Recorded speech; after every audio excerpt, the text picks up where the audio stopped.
السلام عليكم ورحمة الله. النهاردة إن شاء الله هعمل فتة الملوخية مع رز بالشعرية.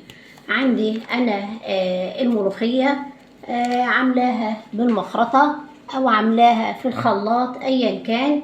فالملوخية بتكون عندي تقيلة بالسمك ده، فأنا طبعا بخففها وبظبطها بالشوربة.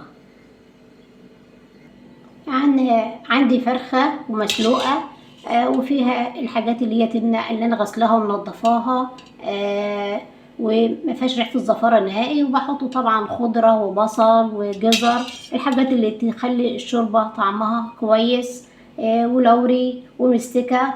فهاخد قليل من الشوربه واحطها على الملوخيه علشان اظبط الملوخيه واخلي السمك بتاعها كويس.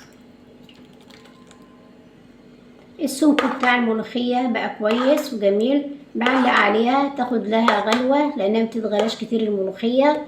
وبعد كده بنعمل الطشة وكده الملوخية بتجهز في ثواني. وعندي انا الفرخة اهيت باخدها وبحط عليها التوابل والطماطم علشان احطها تحت الشواية عشان تتحمر. الملوخية علقت عليها تاخد لها غلوة، واي حاجة بتطلع على الوش بالشكل ده بجمعها واشيلها بالمعلقة.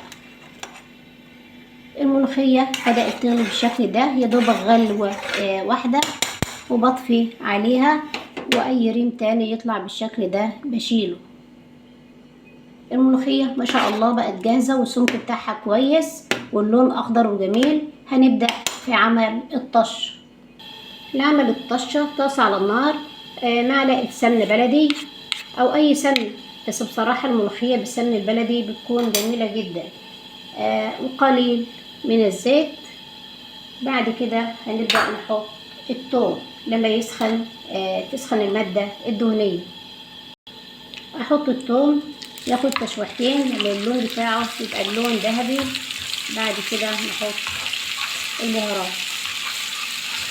التومة اللون بتاعها بقى ذهبي، انزل بالكزبرة الناشفة ونص معلقة من الفلفل، تاخد تشويحتين ونبدأ نطشها على الملوخية ونسمع الشهقة. ودي احلى ملوخية. وطبعا احنا حاطين الملح ومظبطين الحدق بتاع الملوخية. لعمل العيش المحمص جبت انا عيش بلدي وقطعته قطع صغيرة على قد اللقمة اللي احنا ناكلها، وعندي قليل من الزيت، يا دوبك برش رشات بسيطة كده على العيش واحطه تحت الشواية يتحمر واقلبه ويبقى جاهز لعمل الفت. لعمل الرز بالشعرية بجيب معلقة مادة دهنية سمنة بلدي اي سمنة، وبحطها عشان احمر الشعرية. احط كمية الشعرية اللي انا عايزاها. لكل كوباية رز ربع كوباية شعرية، نص كوباية شعرية على حسب الرغبة، وابدأ احمر فيه. الشعرية اتحمرت خدت لون ذهبي، بنزل بيها على الرز المغسول المصفي. الرز بياخد تشويحتين مع الشعرية عشان يتغلف بالمادة الدهنية عشان يبقى مفلفل كويس. احط للرز بالشعرية العقد بتاعه لا اما مية او شوربة. انا سلقة فراخ فعندي الشوربة، فانا بحط الشوربة والشوربة المغلية علشان تديني سرعة في التسوية. اظبط الملح والشوربة او المية. لكل كوباية رز كوباية شوربة او مية، والشعرية لكل كوباية شعرية نص مية. انا حطيت نص شعرية فحطيت ربع مية. بيغلي هوطي عليه ويا دوبك 5 دقايق والرز هيكون جاهز. لعمل الصلصة بتاع الطماطم حطيت صينية فيها مادة دهنية وانزل بنص معلقة من الثوم في الشوربة. الثوم خد لون ذهبي كويس، بنزل بالكزبرة الناشفة تاخد لها تشويحتين.